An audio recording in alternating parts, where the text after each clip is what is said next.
Vamos a ver el concepto de viga, diagrama de fuerza cortante y de momento flexionante. Enfatizo que este tema será mayormente comprendido cuando se estén haciendo los ejemplos de problemas. Y aquí nada más se explicarán algunos conceptos importantes que se desarrollarán durante esos problemas. Fórmula de flexión y entender lo que son vigas compuestas y cómo sería su resolución. Una viga es un miembro que soporta cargas transversales, es decir, perpendicular en su eje largo. Entonces, hay tres factores a considerar: el tipo de carga, el tipo de apoyo y el tipo de viga. Vamos a ver esos tres conceptos. Por el tipo de carga, pueden ser cargas concentradas normales, donde solamente será un vector puntual representando una carga, y evidentemente sus reacciones, recordando un poco de lo que se vio en estática. Las cargas concentradas inclinadas simplemente tienen un desfasamiento conforme al eje longitudinal principal de nuestra viga y tendríamos que hacer una descomposición vectorial en su caso. Y las uniformemente distribuidas son cargas de magnitud constante que actúan perpendiculares al eje de una viga o a lo largo de un segmento significativo de la viga. Son cargas que, por ejemplo, si estamos viendo una viga, una losa tendrá una carga distribuida y en función a su longitud y a la cantidad de peso que tenga por unidad de longitud se le dará un valor. Y las distribuidas variables que actúan perpendicularmente en el eje de un segmento significativo de la viga se llaman distribuidas variables. Son cargas que van variando conforme a se va analizando cada una de las partes de la viga. Y momentos concentrados, cuando un momento actúa en un punto de una viga de tal modo que tiende a provocar una rotación pura que se le llama momento concentrado. Estos son casos muy específicos, cuando tendríamos vigas en voladizo, ahí sí va a haber un momento concentrado, y también cuando tenemos vigas que están sujetas por sus extremos sin un rodamiento, ahí tendríamos también que considerar momentos externos, momentos concentrados. Pasamos a los tipos de apoyo: apoyo simple o de rodillas, donde solamente tendríamos reacciones en el eje de las Ys, como lo vimos en estática. Tendríamos nada más ese apoyo tendríamos nada más una reacción en el eje de las Ys. Se marcaría vectorialmente una reacción en cada uno de estos apoyos simples. El apoyo de pasador es una bisagra que puede resistir fuerzas en dos direcciones y permite la rotación libre. También lo vimos en estática, ahí lo que habíamos comentado, se pone con un triángulo y tendríamos reacciones en Y y reacciones en X. Y el apoyo fijo es aquel que mantiene firmemente justo, de tal modo que resiste fuerzas en cualquier dirección y que también impide la rotación de la viga en el apoyo. Ahí también efectivamente lo que tendríamos, si hubiese carga sobre X, también tendríamos sobre X, y a la vez vamos a tener una tendencia de giro de nuestra viga hacia acá. Entonces nosotros tendríamos que compensar con un momento en sentido opuesto para que evitar la rotación de la viga. Los tipos de viga son por los tipos de apoyo y su colocación determinan el tipo de viga. Una viga simple simplemente estará apoyada en sus extremos y tendrá fuerzas que actúan perpendicularmente hacia arriba. Entonces, si tendría yo la viga, en este caso tendríamos solamente apoyos en los extremos. Viga desaliente, como lo que vemos, sobresale por encima de los apoyos esa viga. El saliente lo estamos indicando aquí y tendríamos también un saliente indicado en esta parte de la viga. Y las vigas compuestas, que se extienden en dos o más piezas en diferentes direcciones. Son vigas que están soldadas y que pueden tener dos o tres o más elementos, como pueden ser el cruce en una estructura en una edificación, o puede ser, por ejemplo, si nosotros viéramos las canastas que están en campus 2 de la cancha de básquetbol, ahí tendríamos una viga compuesta porque tendríamos un elemento vertical y un elemento horizontal. Eso puede ser una viga compuesta, o a lo mejor un elemento que tenga una trave cruzada. Ahí podríamos también tener vigas compuestas y tendríamos que darle un tratamiento especial, hacer un corte para hacer el análisis de una sección, posteriormente hacer el análisis de una segunda sección y de una tercera sección. Más o menos es lo que se hace en el tratamiento de las vigas compuestas. Indicaciones para determinar reacciones. Se determina como cuando hacíamos armaduras en estática. Hay que trazar un diagrama de cuerpo libre, usa la ecuación de la segunda ley del equilibrio, sumatorio de momentos igual a 0. En alguna de las reacciones, la ecuación resultante puede resolver entonces para la otra reacción. Usa sumatorio de momentos igual a 0 con respecto al otro punto de aplicación de la segunda reacción para determinar la primera, o usar la sumatoria de fuerzas igual a 0 para comprobar la exactitud de los cálculos, o en su defecto, para sacar la reacción en el otro apoyo de la viga. Eso es lo que tendríamos que hacer. Diagrama de fuerza cortante y momento flexionante. Las fuerzas cortantes son fuerzas internas generadas en el material de una viga para equilibrar las fuerzas externas aplicadas y garantizan el equilibrio en todas las partes. Y los momentos flexionantes son momentos internos que se generan en el material de una viga para equilibrar la tendencia de fuerzas externas que hacen que gire cualquier parte de ella. Entonces, ahora es diferente que en estática. Ahora lo que vamos a ver es cómo son las fuerzas de resistencia que tiene el material y cómo van a ser los momentos que se van a generar el material para evitar sus deformaciones o su falla, o conservar su condición de equilibrio, su condición estática. Las fuerzas cortantes internas que actúan dirigidas hacia abajo se consideran positivas. Ahorita vamos a hacer un diagramita de eso. Las fuerzas cortantes internas que actúan dirigidas hacia arriba se consideran negativas. La magnitud de la fuerza cortante en cualquier parte de la viga es igual a la suma algebraica de todas las fuerzas externas que actúan a la izquierda de la sección de interés, siempre conservando un equilibrio por medio de la primera ley del equilibrio. Entonces, aquí es lo que vemos.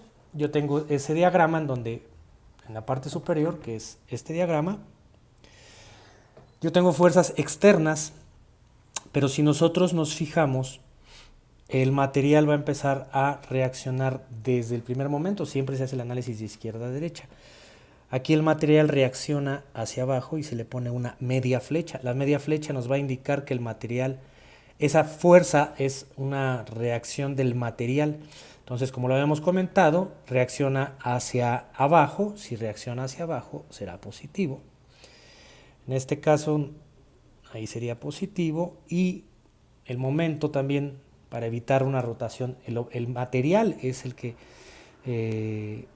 está otorgando este momento que va como en sentido contrario. Si nosotros tuviéramos aquí nada más el soporte, pues la tendencia natural por las fuerzas y por el peso, la tendencia natural es que gire aquí, pero ojo, ese será un momento de la viga generado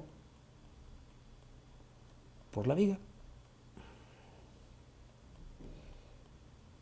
¿Ok? Eso va a ser importante.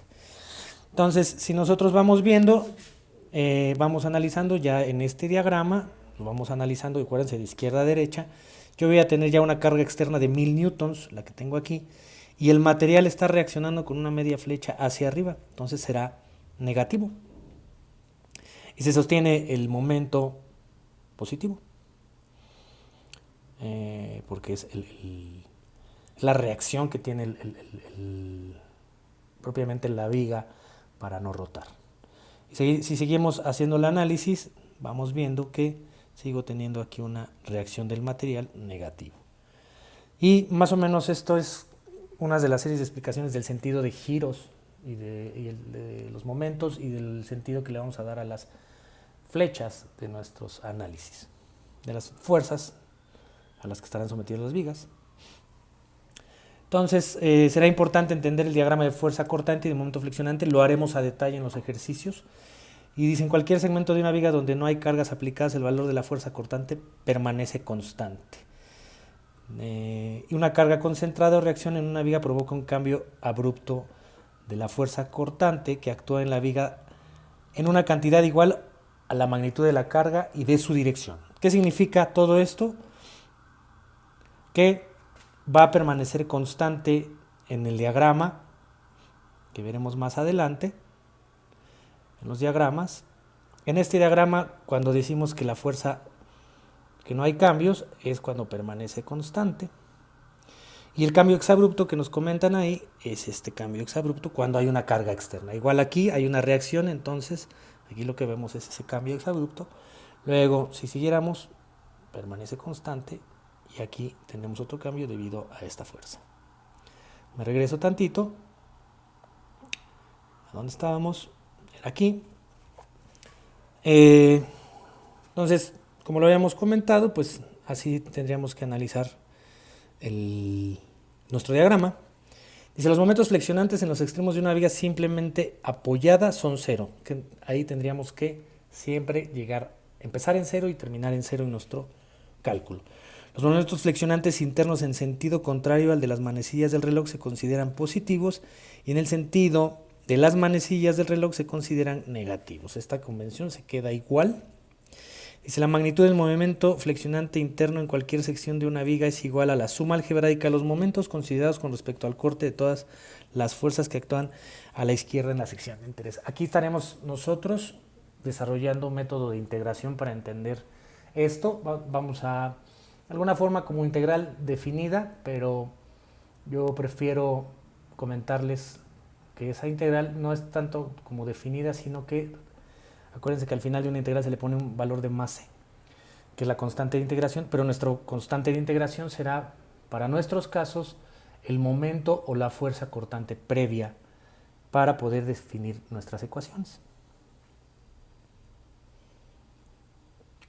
Así quedaría nuestro diagrama si nosotros estuviéramos haciendo el análisis de esta viga. Dice, la gráfica de la curva del momento flexionante será una línea recta a lo largo de los segmentos de la viga, donde la fuerza cortante tiene un valor constante. Si la fuerza cortante en el segmento es positiva y la curva del momento flexionante tendrá una pendiente positiva constante, a la inversa, si la fuerza cortante en el segmento es negativa, la curva del momento flexionante tendrá una pendiente constante negativa. El cambio de momento flexionante entre dos puntos de una viga es igual al área bajo la fuerza cortante entre los dos puntos. Entonces, aquí lo que vemos es que si yo tengo una constante, si yo hago una integración de esa constante, que es un área positiva, vemos que tendrá una recta pendiente positiva. Aquí el área va a ser negativa y tendremos una pendiente negativa debido a la integración que se genera en este caso. Bien, esta gráfica es muy importante que la comprendamos para poder saber si vamos por buen camino en nuestras gráficas. Será importante hacer énfasis en esto, que lo copien, que lo tengan presente. Si nosotros vamos a empezar, que es identificar cómo serían nuestras gráficas de esfuerzo cortante y momento flexionante o fuerza cortante. Entonces yo tengo fuerza cortante con área positiva, yo voy a tener pendiente positiva. Si voy a tener que la fuerza cortante me da 0, entonces acuérdense que la integral de 0 será constante, entonces aquí no va a cambiar. Si yo tengo área negativa constante, será negativa su pendiente, entonces la pendiente es negativa. Luego, ya para otro tipo, cuando sean cargas distribuidas, voy a tener, si tengo una pendiente con área triangular, con pendiente positiva, aquí son dos positivos, la pendiente y el área. Entonces lo que voy a tener es una parábola creciente positiva. Creciente positiva. Si yo tengo la pendiente negativa, pero el área positiva, aquí vamos a tener una decreciente positiva. O sea, va decreciendo, va estabilizándose, pero va a ser positivo. Si yo tengo un área negativa, tengo una pendiente negativa y un área negativa, vamos a tener creciente negativa. Y finalmente, si tengo un área negativa con pendiente positiva, ahí tendremos una pendiente decreciente negativa. Esos son todos los casos que estaríamos analizando. Será muy importante comprenderlos para nuestros análisis. Pasamos de la fórmula de flexión. A lo mejor ahorita no nos quedará muy claro cómo vamos a hacer el desarrollo de estos ejercicios. Conforme hagamos la visualización de los videos de ejemplos, nos quedará muchísimo más claro. En una viga sometida a un momento flexionante, el material sobre el eje centroidal estará a compresión con el esfuerzo de compresión máxima en la cara superior. El material en el eje centroidal estará a tensión con el esfuerzo de tensión máximo en la cara inferior. O sea, si nosotros, a lo largo del eje centroidal, la deformación del esfuerzo debido a la flexión son cero. Esto se llama eje neutro. Entonces, ¿qué significa eso? Lo que comenta es que si yo tengo esta carga, aquí lo que va a pasar es que la concentración de cargas, esto va a generar compresión. En el eje neutro será cero y aquí vamos a tener esfuerzos de flexión de tensión. Eso nos va a decir, es lo que nos está explicando la redacción anterior. Y finalmente, esta es la fórmula, parece muy sencilla, para sacar el esfuerzo de flexión en las fibras externas, será el momento flexionante en la sección de interés, que es hay que hacer todo el desarrollo de los diagramas de esfuerzo cortante y momento flexionante y obtener el valor máximo absoluto. C, la distancia del eje centroidal de la viga a las fibras más externas, eso también lo estaremos haciendo más adelante. Y el momento de inercia de la sección transversal con respecto a su eje centroidal. Entonces, ¿en dónde vamos a tardarnos más y en dónde va a ser más complicado el procedimiento? En esto, que es lo que vamos a estar desarrollando durante los siguientes ejercicios. Y después, cuando tengamos figuras compuestas, el momento de inercia, que el momento de inercia se tendrá que hacer por un método que se vio en estática, que es un método de una tabla que hay que llenar, que también es un poquito complicado. Entonces, hasta aquí la parte teórica de flexión.